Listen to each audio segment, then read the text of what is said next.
দেখেন যে আমাদের এই এলাকার যারা বড় রাজনৈতিক নেতা ছিলেন, মাওলানা আব্দুল হামিদ খান ভাসানী, শেখ মুজিবুর রহমান, ওনারা কিন্তু আপনার পাকিস্তান আন্দোলনে খুব বড় ক্রিটিক্যাল রোল প্লে করেছেন। কলকাতায় সোহরাওয়ার্দী সাহেব ছিলেন। তো যারা লম্বা সময় পাকিস্তান আন্দোলন করলেন, লাহোর রেজলিউশনের উপরে ভিত্তি করে 47-এ পাকিস্তান রাষ্ট্র হয়েছে, হবার পরে 2 বছরের মাথায় এমন কি ঘটলো যে ওই মানুষগুলো ওই দল থেকে বের হয়ে এসে নতুন দল করলেন, আওয়ামী মুসলিম লীগ করলেন 49-এর 23শে জুনে? এটা একটা প্রশ্ন। দ্বিতীয়ত হচ্ছে দেখেন যে বেঙ্গল নিউক্লিয়াস হয়েছে সিরাজুল আলম খানের নেতৃত্বে 62-তে ঢাকা বিশ্ববিদ্যালয়ে, যারা তরুণদেরকে নতুন রাষ্ট্র তৈরি করা, বাংলাদেশকে নিয়ে নতুন যে ভাবনা সেটা তারা তৈরি করেছিলেন। 71-এ মুক্তির লড়াই হয়ে গেল এবং যারা এই তরুণ মুক্তিযোদ্ধারা ছিলেন 72-এ এসেই সেই ছাত্রলীগ ভেঙে জাসদের জন্ম হয়ে গেল। ওয়াই? কেন? যারা একসাথে বসে লড়াই করেছেন তারা সাডেনলি আলাদা হয়ে গেলেন কেন?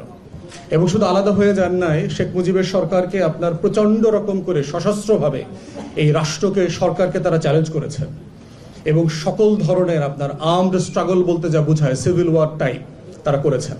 কেন করলেন? থার্ড হচ্ছে 90 বড় ঘটনা ঘটেছে, স্বৈরাচার বিরোধী আন্দোলন হয়েছে এখানে। আন্দোলনের সময় 3 জোটের যে রূপরেখা ছিল সেই রূপরেখার ভিত্তিতে বাংলাদেশ পরিচালিত হবার যে লড়াই ছিল, সবাই মিলে যারা স্বৈরাচার বিরোধী আন্দোলন করলেন তারাই কেন আবার 91-র পরে 2-3 বছরের মাথায় নিজেরা আন্দোলনে সংঘাতে জড়িয়ে গেলেন?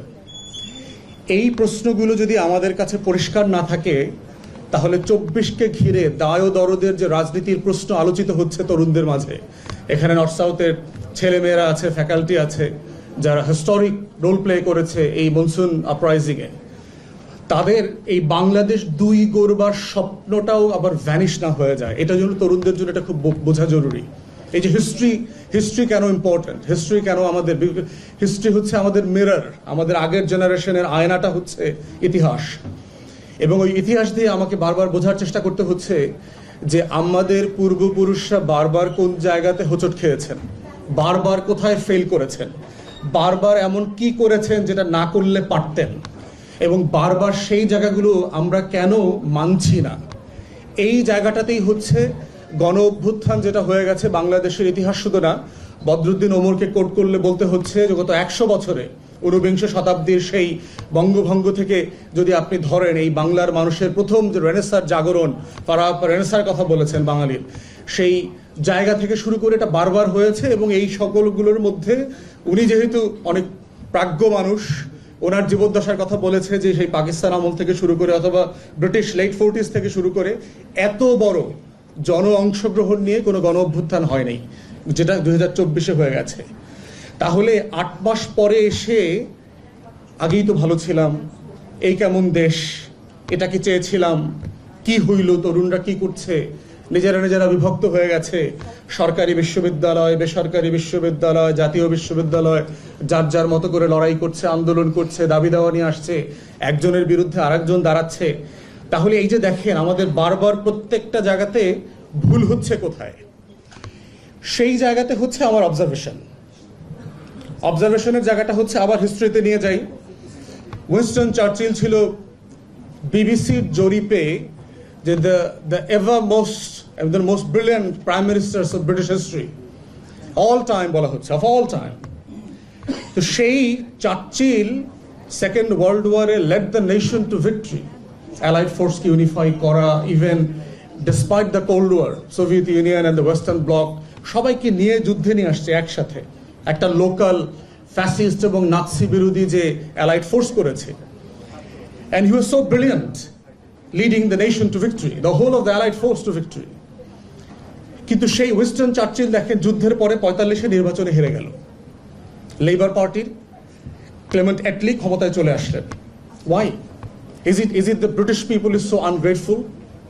তারা আসলে চার্চিলের কন্ট্রিবিউশনকে ডিনাই করছে, মানছে না, অথবা মনে করছে যে না, what's wrong with it? এবং এটার মধ্য দিয়েই হচ্ছে বুঝতে হবে যে আমার 47-এর আকাঙ্ক্ষা, আমার 71-এর আকাঙ্ক্ষা, আমার 90-এর আকাঙ্ক্ষা, আমার 24-এর আকাঙ্ক্ষাগুলো বারবার কোথায় হোঁচট খাচ্ছে। যুদ্ধের সময়কার আকাঙ্ক্ষা এবং নেতৃত্বের ধরন, যুদ্ধের পরবর্তী আকাঙ্ক্ষা এবং নেতৃত্বের ধরনের মধ্যে তফাৎ থাকতে হবে। এই জন্য দেখবেন যে ব্রিটিশ ইকোনমিতে যখন মানে ইকোনমি নিয়ে কথা বলে যে জিডিপির গ্রোথ, ইনফ্লেশন, এইটা সেটা, ডেভেলপমেন্ট, এগুলোর কিন্তু ওয়ার টাইম গ্রোথ আছে, পিস টাইম গ্রোথ আছে। GDP during the war time আর ডিউরিং দ্য পিস টাইম, দেখবে তারা এটা বলে। কেন বলে? কারণ যুদ্ধের সময়কার একটা নিজস্ব ইকোনমি আছে। যুদ্ধের সময় দেখেন যে London has been bombed out, ইন্ডাস্ট্রিগুলো ধ্বংস হয়ে গেছে, but at the same time military sanders led economy কিন্তু ডেভেলপ করে ওই সময়। আপনি দেখবেন যে despite all the inflation of the last 20-25 years, 2007-8 Lehman ব্রাদার্সের কলাপসের পরেই আপনি মিলিটারি ইন্ডাস্ট্রিয়াল কমপ্লেক্স দেখেন আমেরিকাতে had a huge flow of GDP of the, কারণ সে আফগানিস্তানে যুদ্ধ করছে, ইরাকে যুদ্ধ করছে, আপনার পেন্টাগন প্ল্যান করে 9/11-এর আগে 8-10টা মুসলিম কান্ট্রি বোমবার্ড করে একদম বুলডোজ করে দেবে প্ল্যান করেছে। সো দেখেন এই যে ওয়ার টাইম এবং পিস টাইমের ইকোনমির যে growth, and it covers with the leadership as well.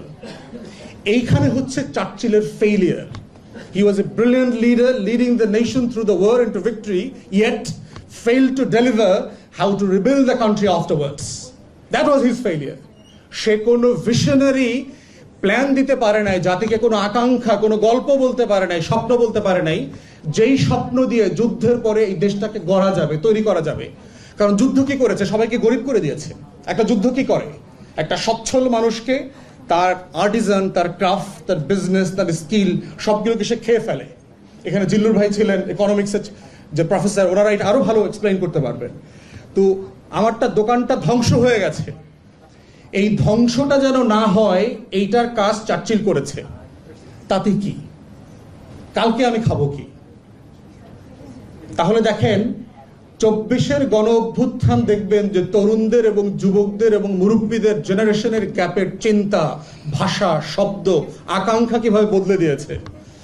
আপনাদের চোখে হয়তো কদিন আগে একটা পলিটিক্যাল জরিপ করেছি কিনা, চোখে দেখবেন যে ব্রেইন ইনোভেশন মিলে একটা জরিপ করেছে যে কালকে ভোট হলে কাকে ভোট দেবেন আপনারা। সেখানে বিভিন্ন দলের ব্যাপারে একটা ফ্র্যাকশন পার্সেন্টেজ বলেছে, 16, 11, এরকম 5, 7। 61% বলেছে yet to decide। পৃথিবীতে যেখানে ডেমোক্রেসির চর্চা হয়, আপনি কোথাও দেখবেন না 10, 15, 20%-এর উপর সুইং থাকে। তাহলে চিন্তা করে দেখেন 24-এর গণ অভ্যুত্থান আমার আকাঙ্ক্ষাকে কিভাবে রিফ্লেক্ট করছে, যে এখানকার সার্টেনলি জরিপকে বলছি না দিস ইজ সলিড এক্সক্লুসিভ, তার কোনো ডেটা ম্যানিপুলেশন নাই, অথবা ভুল নাই, অথবা এরর পার্সেন্টেজ নাই, সব আছে। ডিসপাইট অল দিস বলছি যে 61% সুইং যারা এখনো yet to decide, এরা কারা?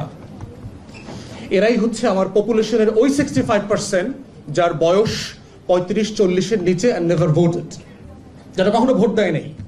তারা আই হেট পলিটিক্স জেনারেশনের ছিল, yet became political through the uprising। তার আকাঙ্ক্ষা এবং আমার 71-এর আকাঙ্ক্ষা, ব্যবসা, চেতনা, এটা একরকম না। এর মানে এটা না সে 71-কে অস্বীকার করছে, এর মানে এটা না সে 40-এর দশকে পাকিস্তান আন্দোলন, 47-এর রাষ্ট্র গঠন প্রক্রিয়াকে অস্বীকার করছে, এর মানে এটা না গত শতাব্দীতে আমার যে পূর্বপুরুষের যে আন্দোলন, লড়াই ছিল, ঢাকা বিশ্ববিদ্যালয়ের প্রতিষ্ঠা, নবাব সলিমুল্লাহর অবদানকে অস্বীকার করছে। এটার মানে হচ্ছে এইটা যে সে একটা নতুন আকাঙ্ক্ষার জায়গা থেকে বাংলাদেশকে দেখতে চাচ্ছে, যে আকাঙ্ক্ষাটার ভাষা সে পলিটিক্যাল লিডারশিপের কাছ থেকে শুনতে পাচ্ছে না স্যাডলি। এবং এটাই হচ্ছে জেনারেশনাল গ্যাপ তৈরি করছে ভাষায়, আকাঙ্ক্ষায়, লিডারশিপের স্বপ্নে। তো সেই জায়গাতে আমরা দেখতে পাচ্ছি যে তরুণদের যে বাংলাদেশ দুই গড়বার আকাঙ্ক্ষা, দায় ও দরদের রাজনীতির কথা বলছে। এই জন্য দেখেন what a difference of languages. আপনি দেখেন আমাদের ছেলেমেয়েরা, এই তরুণের রেভলিউশনারিজরা দেয়ালে দেয়ালে লিখেছে। আমি যেহেতু পলিটিক্যাল কারণে সারা বাংলাদেশে যাই, সারা দেশ সফর করি, আমি I read the wall writings very closely. আমি কোথাও একটা ওয়াল রাইটিং দেখি নাই যে অবিলম্বে নির্বাচন দেন। আপনারা যদি দ্বিমত করে থাকেন দয়া করে একটা ছবি তুলে আমাকে পাঠাবেন, সাংবাদিক ভাইরা আছে। এর মানে কি তরুণরা নির্বাচন চায় না, তারা ভোট চায় না, তারা গণতন্ত্র চায় না? মানে তা না। তাহলে তরুণদেরকে বুঝতে হবে সে যে মুগ্ধের আর আবু সাইদের রক্ত দিয়ে যে কোটি কোটি দেয়াল লিখন লিখেছে, সেটা যদি আমরা পড়তে না পারি, তাহলে ওই আকাঙ্ক্ষাগুলো আবার 71-এর মতো আমাকে ফেল করাবে, 90-এর মতো ফেল করাবে, 47-এর মতো ফেল করাবে। তাহলে ওই আকাঙ্ক্ষাটাই হচ্ছে বাংলাদেশ 2-এর আকাঙ্ক্ষা। সেই আকাঙ্ক্ষাটা কি? বুকের ভেতর অনেক ঝড়, বুক পেতেছি গুলি কর। তুমি যতবার ফেরাউন হয়ে আসবা আমরা ততবার মুসা হয়ে জন্ম নেব। তুমি বাংলাদেশে ফ্যাসিবাদী শাসন ব্যবস্থার বিলোপ চাই, নতুন বাংলাদেশ চাই, বাংলাদেশ 2 চাই। আমি গারদের বাংলাদেশ চাই না। আমি আমার মস্তিষ্ক হেলমেট দিয়ে বন্ধ রাখতে চাই না। পুলিশকে বুঝাইছে, পুলিশ গুলি করছে না, হেলমেট পরে পরে আমাদের উপরে গুলি করছে না। হেলমেট বাহিনী একটা ছিল সরকারের, তো সে কি বলছে যে আমার মগজকে আমি হেলমেটে বন্দুক দেই নাই, এটা ছাত্রছাত্রীরা লিখেছে। ওয়াই? তাহলে আমাদের কথা হচ্ছে যে আমরা যারা রাজনীতি করছি, রাজনৈতিক দল, আমাদের আকাঙ্ক্ষার একটা জায়গা যেমন আছে, রাজনৈতিক কর্মী হিসাবে আমাদের সবচেয়ে বড় দায় হচ্ছে এই ফিউচার জেনারেশনের ভাষা বোঝা, তার ব্যাকরণ বোঝা, তার স্বপ্নটাকে বোঝা, তার আকাঙ্ক্ষাটাকে বোঝা। একটা গল্প বলে শেষ করে দেই, সে আকাঙ্ক্ষাটার জায়গা দেখেন। চায়নাতে একটা প্রবাদের মতো একটা গল্প আছে আর কি। একটা ভ্যালি ছিল, যে ভ্যালির চারপাশে হচ্ছে পাহাড়, এবং সেখানে সূর্যের আলো আসতো না। সূর্যের আলো না আসার কারণে যেটা হয়েছে, সেখানে কোনো ফসল জন্মাতো না, সেখানে পানি ছিল না, পানি হতো না, সেখানে সবুজ ছিল না। প্রতি জেনারেশনের সবচেয়ে ব্রাইটেস্ট যুবকরা সেই গ্রাম ছেড়ে মাইগ্রেট করে চলে যেত টাউনে। And the old man of the tribe came about a great idea যে how to keep them here in the village, in the valley, কিভাবে তাদেরকে রাখবো। তিনি সবাইকে ডাকলেন, তাকে বললেন যে আমরা সবাই মিলে পাহাড়টা ডিগ আউট করার চেষ্টা করি না কেন? and everybody had their eyebrows, ভ্রু কুঁচকায় ফেললেন যে একটা পাথরের পাহাড়, আমরা এটা মিলে বিশাল এই পাহাড় চারপাশে আমরা কিভাবে ডিগ আউট করবো। তিনি বললেন তুমি যদি না করো, তোমরা যদি এগ্রি না করো, আমি শুরু করবো। এবং উনি পাহাড়টা খনন করা শুরু করলেন এবং লিখে দিলেন the generation after me and the generation after that and the generation to follow, every one of you must continue digging the mountain of stones. এবং তারা খনন করেছেন। খনন করতে করতে 3, 4, 5, 6, 7 জেনারেশনের পরে সত্যি ওই পাথরের পাহাড়টাকে খনন করে ফ্ল্যাট আউট করে ফেলছেন। and then the sun started to came into shine in the valley to make it evergreen. স্বপ্নটা হচ্ছে এইরকম। অতএব আমাদের আজকের বাংলাদেশ 2 এর আকাঙ্ক্ষার জায়গাটা হচ্ছে বাংলাদেশ নামক এই জমিনটাকে বারবার খনন করতে হবে। আজাদির লড়াইটাকে প্রত্যেক মুহূর্তে মুহূর্তে আমাদেরকে কাল্টিভেট করতে হবে, within ourselves, through the society and from every স্পেকট্রামস of the life. তাহলেই সেই বাংলাদেশ 2টা আসবে। সবাইকে ধন্যবাদ।